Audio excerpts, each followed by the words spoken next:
अब कहते हैं यही सनातन मानो। हम कैसे माने सनातन?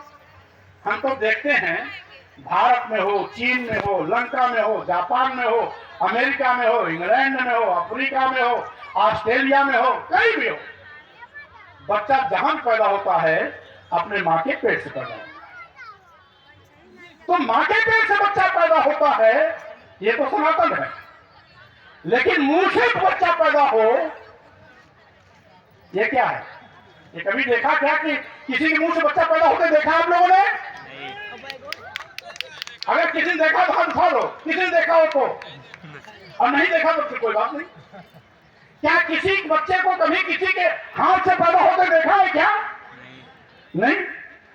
किसी बच्चे को जंघे से पैदा होता देखा है क्या? नहीं। किसी व्यक्ति को पैर से पैदा होते देखा है क्या? नहीं। कहते हैं ये सनातन है। कैसे सनातन है भाई? मुंह से बच्चा पूरी दुनिया में आज तक पैदा ही नहीं हुआ, तो हम कैसे मान लें कि मुंह से बौढ़ा पैदा हो गया? हम कैसे मान लें कि हाथ से छतरी पैदा हो गया? हम कैसे मान लें कि जंघे से बनिया पैदा हो गया? हम कैसे मान लें कि पैर से शूद्र पैदा हो गया? केवल मनुस्मृति में लिख देने से पैदा हो जाएगा क्या कोई? यह धोखा है। इसीलिए मैं कहता हूं ये धर्म नहीं, ये धोखा है। धर्म क्या है?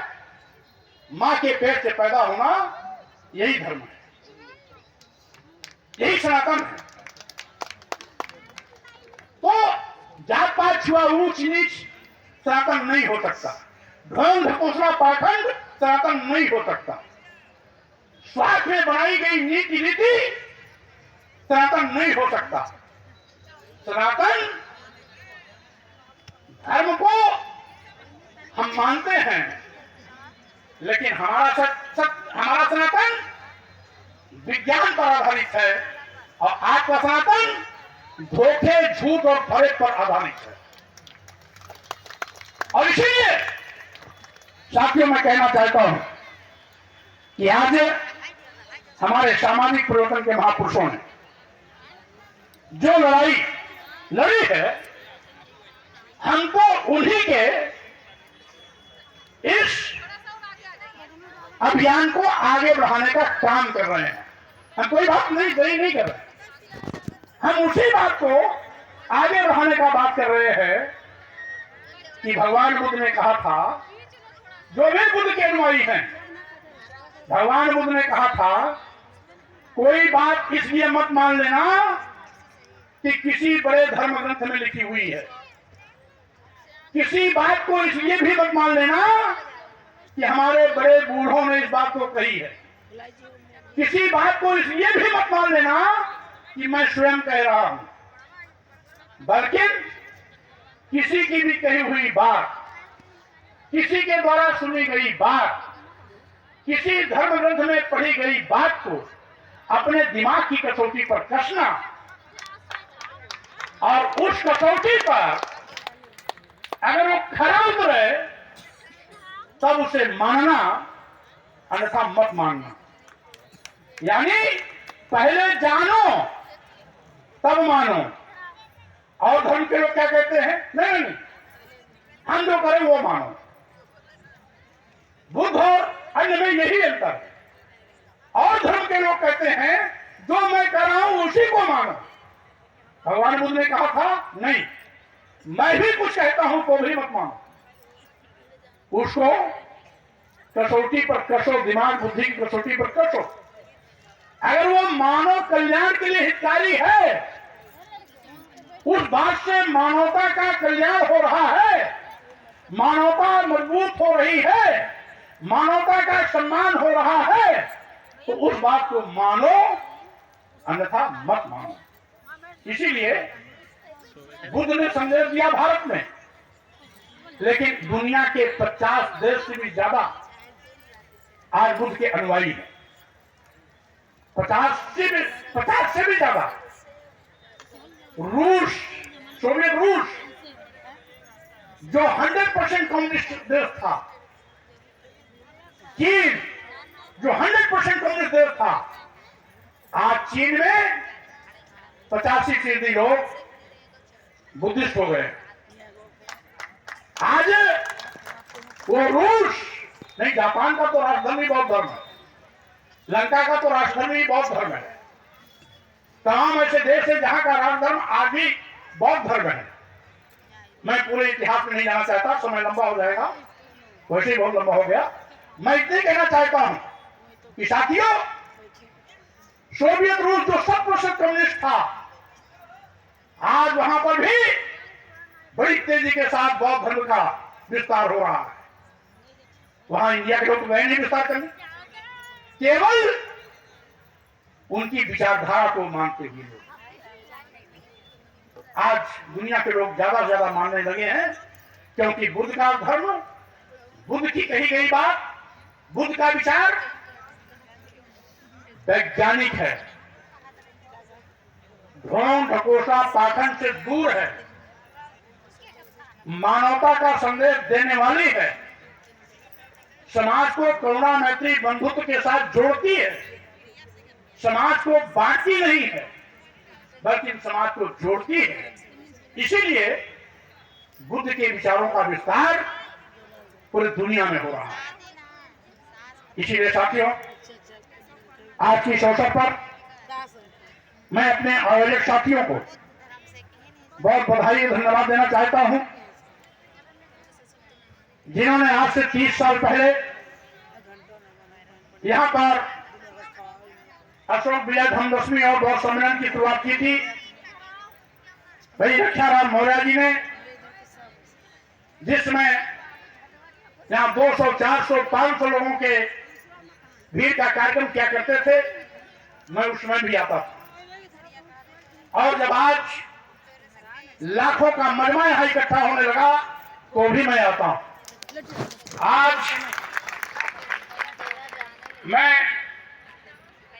न केवल आयोजक मंडल को बधाई देना चाहता हूं, बल्कि उन समूचे श्रावस्ती को, जो बुद्ध की धरती श्रावस्ती, जो भगवान बुद्ध की कर्मस्थली रही, उस श्रावस्ती के लोगों ने बुद्ध के कर्म को दिनों दिन उत्तरोत्तर बढ़ाते हुए लाखों की भीड़ तक पहुंचाने का काम किया। आज पूरे श्रावस्ती के सभी बौद्ध मठों में इसी प्रकार से खचाखच भीड़ हर जगह भरी पड़ी हुई है। ये लाखों का मजमा यद्यपि होता रहा श्रावस्ती पर, आने वाले दिनों में पूरे उत्तर प्रदेश और देश के लिए मार्गदर्शक की भूमिका में यह श्रावस्ती का कार्यक्रम निभाने का काम करेगा। इसलिए इस उमड़े हुए जनसभा को भी मैं नमो बुद्धाय बोलता हूं। सभी भाइयों बहनों नौजवान साथियों को मैं बधाई शुभकामना देता हूं कि अशोक विजय धनदशमी के अवसर पर, जो कि करुणा मैत्री बंधुत्व का त्योहार है, भाईचारे का त्योहार है, समता का त्योहार है, मानवता का त्योहार है, इस त्योहार को आप और भी धूमधाम से मनाएं। आज श्रावस्ती में मना रहे हैं, कल गांव गांव में मनाएं। आज केवल श्रावस्ती में हो रहा है, आने वाले दिनों में आपके बलरामपुर में भी हो, बहराइच में भी हो, गोंडा में भी हो। यद्यपि यहाँ के लोग यहाँ आए हुए, बहराइच के लोग भी आए हुए हैं, बलरामपुर के भी लोग हैं, गोंडा के भी लोग हैं। इसलिए मैं सबको बधाई शुभकामना देते हुए आपसे केवल इतना ही कहना चाहता हूं, एक ही साधे सब सधे, सब साधे सब जाए। दाएं बाएं देखने के बजाय भारतीय संविधान निर्माता परम पूज्य बाबा साहब डॉक्टर अम्बेडकर ने हमारे हजारों साल से लूटे हुए सम्मान को, स्वाभिमान को हमें वापस दिया है। धर्म के नाम पर धर्म के ठेकेदारों ने हजारों साल तक हमें धन, धरती, शिक्षा, सम्मान से वंचित किया था। आज वो अधिकार हमें मिला है, तो आज भी दूषित मानसिकता के लोग प्रधानमंत्री, मुख्यमंत्री बनने के बाद अघोषित रूप से भारतीय संविधान को